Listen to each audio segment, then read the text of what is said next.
world is a comedy. It's impossible to avoid. It's 2006. We got bad guys that are right out of a fucking comic book. You don't think the world's a comedy? Get high and watch the news. I was watching a CNN special on Osama Bin Laden. I'm like, that guy is right out of a comic book. He's a billionaire genius who hates us. He lives underground. He used to work for the good guys and got all their secrets, but then he switched over to the dark side. And they always almost capture him, but he mysteriously gets away and leaves behind a threatening tape. What is this, a fucking Stan Lee production? It seems so much like a movie that it's so hard to take seriously. And that's why it just like escapes everybody. Like nobody feels like we're at war. Does that feel like war? This feels like fucking Saturday night in San Francisco. It doesn't feel like war. But like we are all part of a tribe, and our tribe is supposedly at war. And it's fucking trippy, man. I read this story where they said they were really close to locating Osama Bin Laden because they were monitoring his cell phone signal. But as if he knew they were monitoring him, right before they could pinpoint his location, he hung up the phone. You know, you hear shit like that, you're supposed to go, fuck, dude, we almost got him, man. You hear about that shit today? Dude, we're that close. They're the best. They're going to get him. He can't hide. He can't hide. That's not what I thought. All I thought was, who the fuck is his provider? This dude gets a signal in Afghanistan. My shit comes out of the fucking Cheesecake Factory. This dude's making calls from a cave. Dude, who's he with, all right? Fuck Sprint. I'm tired of their lies.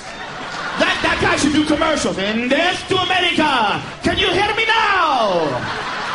Yes, you can, because even under 500 foot of rock, Allah has blessed me with 5 bars. Jihad! Jihad! The terrorist cell phone network, 100%, no drop-off.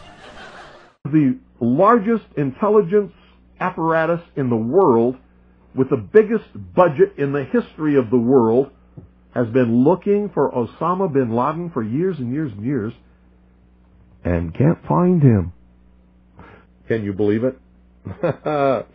Supposedly, a CNN reporter found Osama Bin Laden, took a television camera crew with him, went into Osama Bin Laden's hideout, interviewed him and his top leadership, his top lieutenants and colonels and generals in their hideout. This is a CNN reporter with a camera crew. And he came out and told everybody, within 3 weeks, Osama Bin Laden is going to attack the United States and Israel. Now, don't you think that's kind of strange, folks? And I'm telling you, be prepared for a major attack.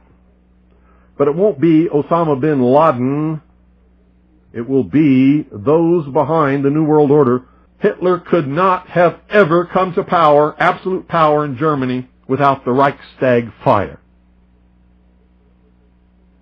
Hitler was a socialist. He understood socialism. He understood social engineering. He knew how to get the support of the German people, and he did it by burning down the Reichstag. The Reichstag was, well, in our country, it would be the Capitol building that contains the Senate and the House of Representatives. So if somebody were to go and burn down the Capitol building today, they would use that as an excuse, as Hitler did, to round up all of the enemies of the New World Order, which would be me, and most of you listening, and throw us into prison or execute us, and come to absolute and total power in this country. I wonder what Osama Bin Laden's targets are supposed to be. And whatever is going to happen that they're going to blame on Osama Bin Laden, don't you even believe it.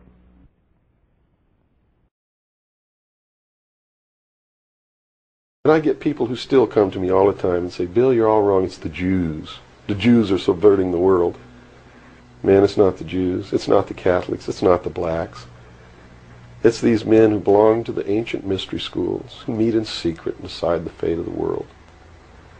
And they belong to all different races and all different nationalities and all different religions to the public point of view.